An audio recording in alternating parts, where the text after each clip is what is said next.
जय मसीह दोस्तों, आप सबका स्वागत है एक और नई वीडियो में। हमने पिछले वीडियो में देखा था कि धर्म के आड़ में पाखंड किस लेवल पर परोसा जा रहा है। छोटे मोटे लोगों से लेकर बड़े बड़े राजनेता तक जब एक झूठ को आम जनता के सामने परोसते हैं तो कोई भी उस झूठ के जाल में फंसकर उसी को सच मानने पर मजबूर हो जाता है। जैसा कि हिंदू हमेशा एक चीज को कहते रहते हैं, उनके ग्रंथों में सब कुछ पहले से था। और ये हाथी का सिर लगाना बहुत ही एडवांस साइंस थी, एक सर्जरी जो हमारे देश में होती थी। So he lopped off his head and put it on the boy's head. First head transplant. पर क्या हेड ट्रांसप्लांट भी पॉसिबल है? दोस्तों, हमारे सनातन धर्म के अकॉर्डिंग हेड ट्रांसप्लांट पॉसिबल है, लेकिन फिर हाथी का सिर भी ट्रांसप्लांट कर दिया गया था। मुझे लगता है कि दुनिया में सबसे पहली प्लास्टिक सर्जरी शरीर मनुष्य का और माथा हाथी का, गणेश जी का निर्माण। हम फर्स्ट। तो जैसे हमने देखा हिंदू क्या मानते हैं और क्या प्रचार करते हैं। इस झूठ के चलते एक आम हिंदू अपनी तरफ से भी समाज में पाखंडवाद को और बढ़ाता है। ये एक कंटिन्यूस प्रोसेस है जिसके चलते हमारा समाज भविष्य में जाने के बजाय सैकड़ों साल पीछे अंधकार में डूब रहा है। इसलिए ऐसे झूठ का भांडाफोड़ करना हम सभी का कर्तव्य बन जाता है। और ऐसे ही एक और झूठी कहानी, झूठा सूडो साइंस के बारे में इस वीडियो में हम देखेंगे। आपने हिंदू धर्म के भगवान गणेश की उत्पत्ति, उनके जन्म के बारे में कहानियां सुना होगा। टीवी सीरियल, मूवीज और सोशल मीडिया में जमकर इसका प्रमोशन होता है और जानबूझकर एक हाई लेवल का सूडो साइंस फैलाते रहते हैं कि हिंदू धर्म ने ही दुनिया में सबसे पहले प्लास्टिक सर्जरी की खोज करी और उसका इस्तेमाल किया। मनुष्य का शरीर और हाथी का सिर, अद्भुत सर्जरी सिर्फ हिंदू धर्म में ही मुमकिन हो सकता है। और ये इसीलिए हो पाया क्योंकि हिंदू धर्म सबसे महान और वैज्ञानिक है। लेकिन सच्चाई और मनगढ़ंत कहानियों में अंतर हमें तभी पता चलता है जब हम उन कहानियों के सोर्सेस को टटोलते हैं। और हम इस वीडियो में 5 सोर्सेस को देखेंगे जो सब के सब उन्हीं के ग्रंथों में से हैं। और फिर आप डिसाइड करना कि क्या ये कोई इतिहास है, वैज्ञानिक पद्धति है या रूढ़िवादी लोगों के मनगढ़ंत कहानियां।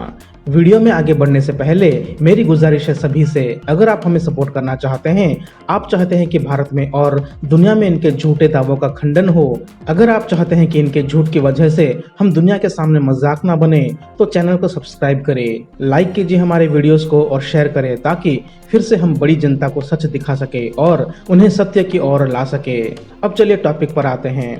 तो पहला सोर्स है वराह महापुराण, जो 18 महापुराणों में से एक है। इस पुराण के अध्याय 20 में गणेश की उत्पत्ति के बारे में लिखा है। चलिए देखते हैं। तो इस महापुराण के हिसाब से जब सभी देवता एक समस्या के हल के लिए शिव और पार्वती के पास जाते हैं और उन्हें कहते हैं कि हे प्रभु, आकाश की मूर्ति क्यों नहीं होती। ये बात सुन के शिव मन ही मन हंसने लगते हैं और ब्रह्मा के कहे उन बातों का स्मरण होता है जहां उन्होंने कहा था क्योंकि आकाश का शरीर नहीं होता इसलिए उसका मूर्ति बनना असंभव है। और मन ही मन हंसते हुए उन्होंने 4 तत्व पृथ्वी, जल, तेज और वायु से एक ऐसे बच्चे को अपने मुख से प्रकट करवाया जिसको देखकर सभी देवता यही सोचने लगे कि ये तो साक्षात शिव का जेरॉक्स कॉपी है। विज्ञान देखिए दोस्तों कि ये बच्चा यानी गणेश जब उत्पन्न होते हैं तो उनके हाथ में हथियार लेके प्रकट होते हैं और वो बच्चा इतना प्यारा होता है कि पास बैठी शिव की पत्नी उमा उन्हें बहुत प्यार से देखने लगती है। और ये एक नॉर्मल चीज है दोस्तों, लेकिन पता नहीं क्यों शिव को बहुत गुस्सा आ जाता है। वो थर थर क्रोध से प्रज्वलित होते हैं। सोचिए दोस्तों, शिव अपनी पत्नी पर इतना भी भरोसा नहीं कर पा रहे हैं कि गुस्से से आग बबूला हो जाते हैं। पर क्यों?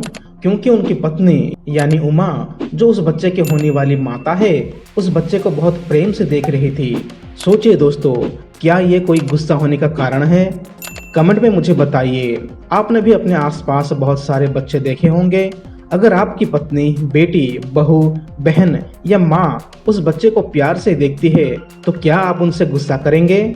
मुझे समझ नहीं आ रहा है कि एक छोटे बच्चे को प्रेम से देखने से शिव को क्या प्रॉब्लम हो गई कि वो इतना गुस्सा हो गए कि उनके शरीर से बहुत सारे गण प्रकट होने लगे जिनका शरीर काला था और सिर हाथी के जैसा था।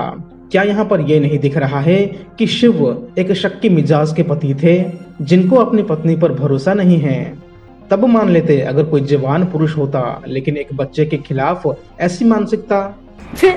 और सिर्फ इतना ही नहीं, पता नहीं किस बात का गुस्सा था शिव को कि उन्होंने उस बच्चे को ये श्राप दे दिया कि अब तुम्हारा ये शरीर हाथी जैसा बन जाए और पेट बड़ा और मोटा हो जाए। सोचिए दोस्तों, कोई बाप अपने बच्चे को ऐसा श्राप कभी दे सकता है क्या? वो भी किस गुनाह के लिए? क्योंकि वो बहुत ही सुंदर था। ऐसे पिता को आप क्या कहेंगे? और जब उस बच्चे का सिर हाथी सा हो गया और पेट मोटा, तब जाके शिव के मन को संतुष्टि मिली। फिर उन्होंने गणेश को आशीर्वाद देके कहा कि अब तुम्हें सब पूजेंगे। अगर आपको इस कहानी को डिटेल से जानना है तो आप खुद इस अध्याय को पढ़ सकते हैं। इसे पढ़ के मुझे तो कहीं पर विज्ञान या प्लास्टिक सर्जरी हुआ ये कहीं पर दिखाई नहीं दिया, पर हाँ ये जरूर दिखाई दिया कि एक पिता जो खुद एक बच्चे को प्रकट करता है जो बहुत सुंदर होता है और प्यारा होता है, उसे देख के शिव को जलन हो जाता है और उसे ये श्राप दे देता है कि उसका शरीर बदल जाए। ये सिर्फ एक विकृत मानसिकता को हमारे सामने रख देता है।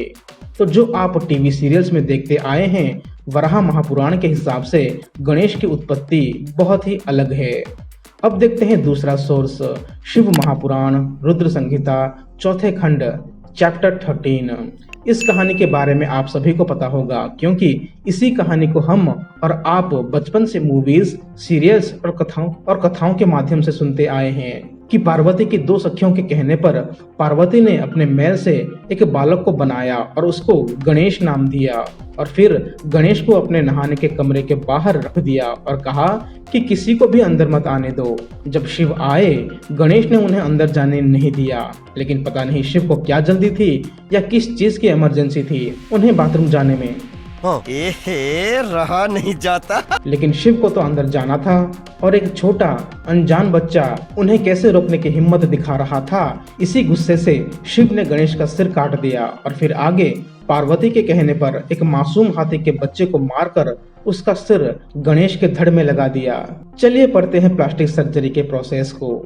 भगवान शिव ने देवताओं को आदेश दिया कि उत्तर दिशा में जाएं और जो भी पहला प्राणी मिले उसका सिर काट कर ले आएं। तब उसका सिर हम गणेश के धड़ से जोड़कर उसे जीवित कर देंगे। देवता उत्तर दिशा की ओर चल दिए। वहां सर्वप्रथम उन्हें एक दांत वाला हाथी मिला। वे उसका सिर काट कर ले आए। वहां महल के द्वार पर वापस आकर उन्होंने गणेश के धड़ को धो पोंछ कर साफ किया और उसकी पूजा की। तब उसमें हाथी का सिर लगा दिया। तत्पश्चात श्री हरि विष्णु ने भगवान शिव के चरणों का ध्यान करते हुए मंत्रों से अभिमंत्रित जल गणेश के मृत शरीर पर छिड़का। जल के छींटे पड़ते ही भगवान शिव की कृपा से वह बालक ऐसे उठ खड़ा हुआ जैसे अभी अभी नींद से जागा हो। अब बताइए दोस्तों, यहाँ आपको कहीं पर दिखाई दिया कि किसी ने प्लास्टिक सर्जरी करके गणेश को जीवित किया? कहीं पर भी आपको छुरी, कांटा, सुई धागा, एनेस्थीसिया या किसी भी प्रकार का टेक या कुछ भी ऐसा दिखा जिससे प्लास्टिक सर्जरी हुआ? मुझे तो नहीं दिखा। अगर आपको कहीं पर दिखाई दिया तो मुझे कमेंट में बता सकते हैं। शायद मैंने कहीं पर मिस कर दिया होगा, लेकिन मैंने जितना पढ़ा उसमें तो ये लग रहा है। पहला, एक बच्चा अपनी माता की आज्ञा पालन कर रहा था। शिव जो ईश्वर हैं, उन्होंने कुछ भी सोचने के बजाय कि ये बालक कौन है, ये क्यों मुझे अंदर जाने नहीं दे रहा है, और शिव स्नान गृह में जाने के लिए इतना उतावला क्यों हो रहे थे? क्या पार्वती को वो नहाने के बाद नहीं मिल सकते थे? क्या तब वो उनसे इस बच्चे के बारे में नहीं पूछ सकते थे? या फिर क्या शिव अपनी दिव्य दृष्टि से ये नहीं जान सकते थे कि ये बच्चा उन्हीं का पुत्र है? वो नहीं जान पाए क्योंकि उन्हें उस स्नान गृह में जाने की जल्दी थी। और फिर क्या हुआ? पहले गणेश का युद्ध हुआ शिव के गणों के साथ, और जब वो हार गए खुद शिव को आना पड़ा एक बच्चे को मारने। और फिर विष्णु ने मंत्र से और पानी को छिड़ककर एक हाथी के बच्चे को मारकर गणेश को जीवित किया। अगर इसी को प्लास्टिक सर्जरी कहते हैं तो जी हाँ, मैं मान गया। आप ही लोग धन्य हैं। आप लोगों से बड़े वैज्ञानिक और इससे बड़ा विज्ञान दुनिया में कहीं नहीं मिलेगा। खैर, अब देखते हैं तीसरा सोर्स। ये है गणेश चालीसा।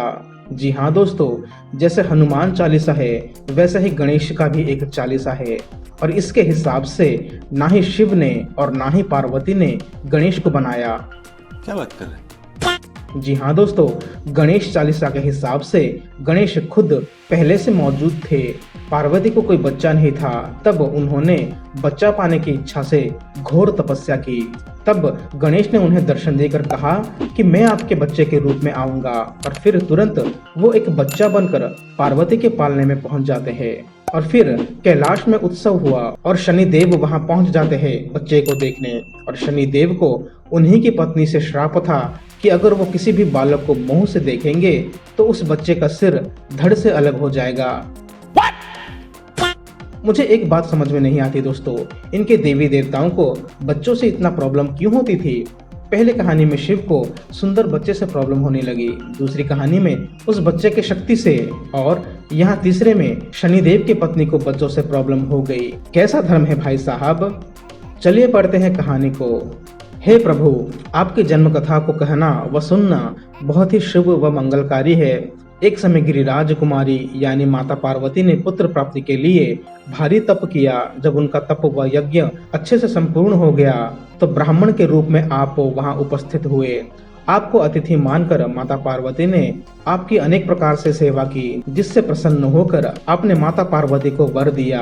आपने कहा कि हे माता, आपने पुत्र प्राप्ति के लिए जो तप किया है उसके फल स्वरूप आपको बहुत ही बुद्धिमान बालक की प्राप्ति होगी, और बिना गर्भ धारण किए उसी समय आपको पुत्र मिलेगा जो सभी देवताओं का नायक कहलाएगा, जो गुणों व ज्ञान के लिए जो तप किया है वह ज्ञान निर्धारण करने वाला होगा, और समस्त जगत भगवान के प्रथम रूप में जिसकी पूजा करेगा। इतना कहकर आप अंतर्धान हो गए व पालने में बालक के स्वरूप में प्रकट हो गए। माता पार्वती के उठाते ही आपने रोना शुरू किया। माता पार्वती आपको गौर से देखती रही। आपका मुख बहुत ही सुंदर था। माता पार्वती में आपकी सूरत नहीं मिल रही थी। सभी मगन होकर खुशियां मनाने लगे, नाचने गाने लगे। देवता भी आकाश से फूलों की वर्षा करने लगे। भगवान शंकर, माता उमा दान करने लगी। देवता, ऋषि, मुनि सब आपके दर्शन के लिए आने लगे। आपको देखकर हर कोई बहुत आनंदित होता। आपको देखने के लिए भगवान शनिदेव भी आए, लेकिन वह मन ही मन घबरा रहे थे। दरअसल शनि को अपनी पत्नी से श्राप मिला हुआ था कि वे जिस भी बालक पर मोह से अपनी दृष्टि डालेंगे उसका शीश धड़ से अलग होकर आसमान में उड़ जाएगा, और बालक को देखना नहीं चाह रहे थे।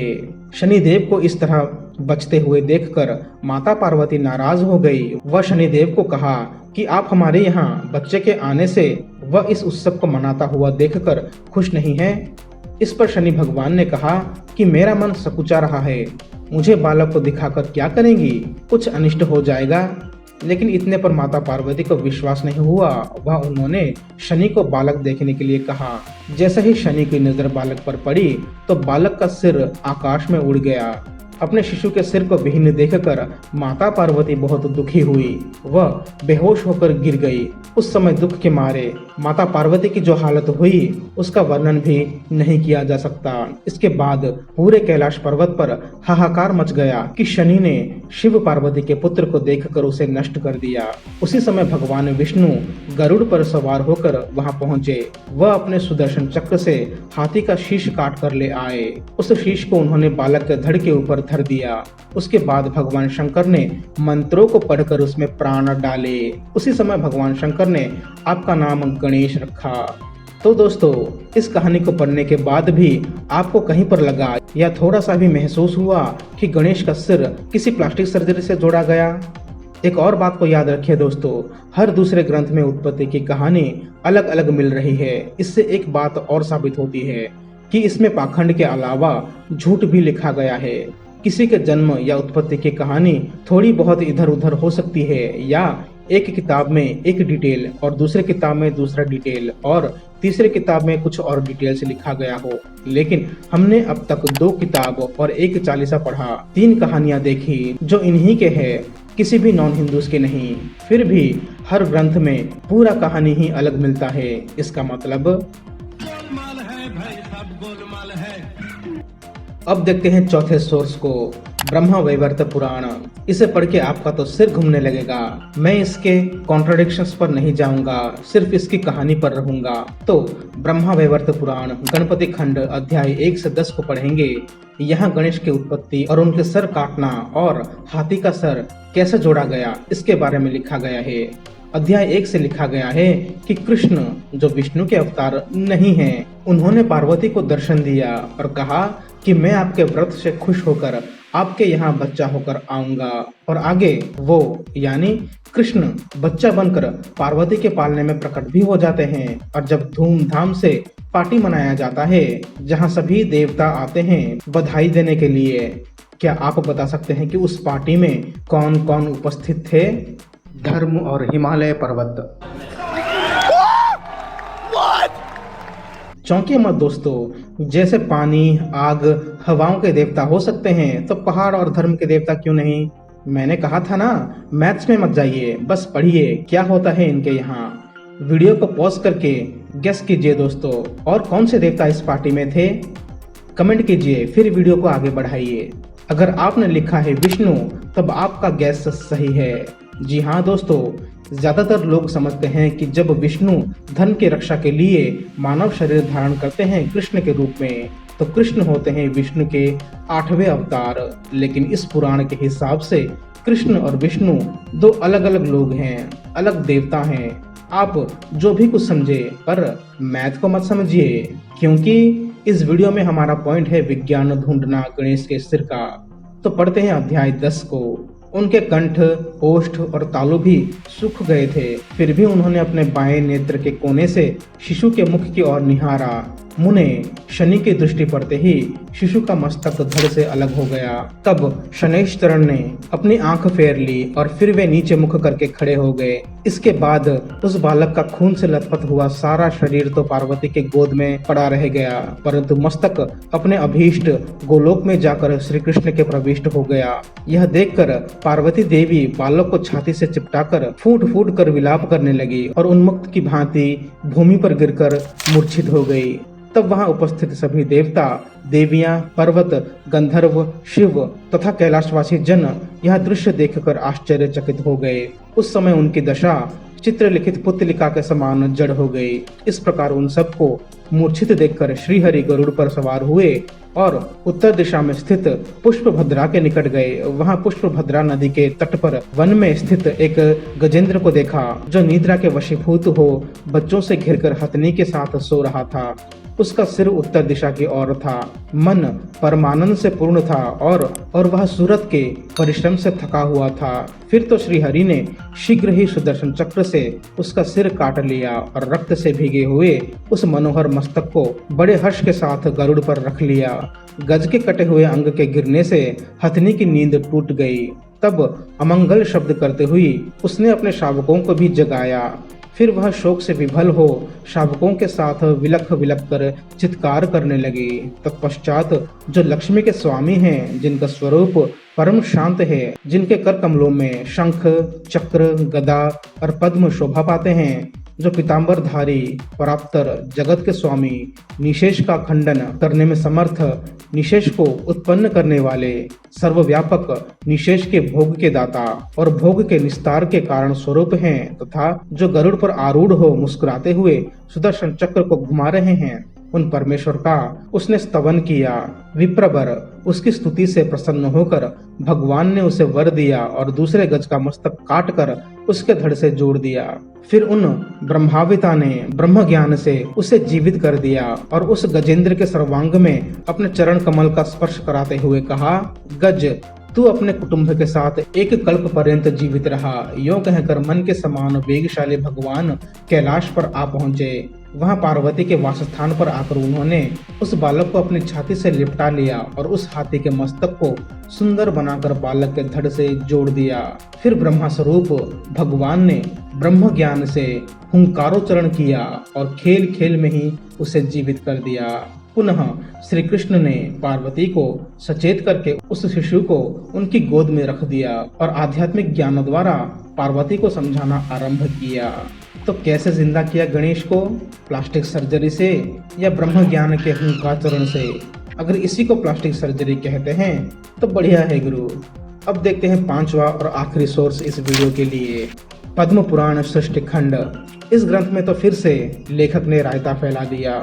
चलिए पढ़ते हैं कौन से टेक्नोलॉजी का इस्तेमाल किया गया है इस किताब में। एक समय की बात है, गिरिजा ने सुगंधित तेल और चूर्ण से अपने शरीर में उपटन लगवाया और उससे जो मैल गिरा उसे हाथ में उठाकर उन्होंने एक पुरुष की आकृति बनाई जिसका मुंह हाथी के समान था। फिर खेल करते हुए भगवती शिवा ने उसे गंगा जी के जल में डाल दिया। गंगा जी पार्वती को अपनी सखी मानती थी। उनके जल में पड़ते ही वह पुरुष बढ़कर विशाल काय हो गया। पार्वती देवी ने उसे पुत्र कहकर पुकारा। तो दोस्तों, मैं ये सवाल फिर से पूछना चाहता हूँ, क्या आपको भी कहीं पर प्लास्टिक सर्जरी की बात लिखा दिखाई दिया? तो कमेंट सेक्शन आप सबके लिए खुला है। अपनी प्रतिक्रिया जरूर दें ताकि हम देख सके कि हिंदू धर्म में कितना विज्ञान भरा है। इस ग्रंथ के हिसाब से तो पार्वती ने गणेश को हाथी के मुख वाला ही बनाया। किसी ने उनका सर नहीं काटा और ना ही किसी ने प्लास्टिक सर्जरी से जोड़ा। और जैसा कि मैं हमेशा कहता हूँ, चमत्कार सुपरनैचुरल को ऐसे प्रस्तुत करे जैसे ग्रंथों में लिखा है। उस पर वैज्ञानिकता का चादर ओढ़कर विज्ञान कहने की कोई जरूरत नहीं।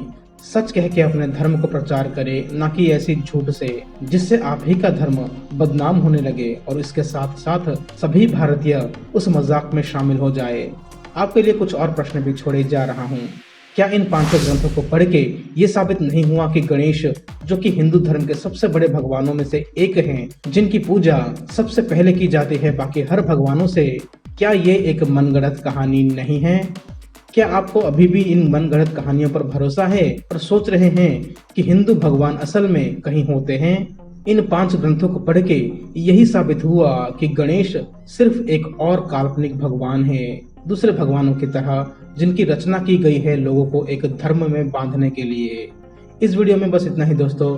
कमेंट सेक्शन खुला है, अपनी राय जरूर दें।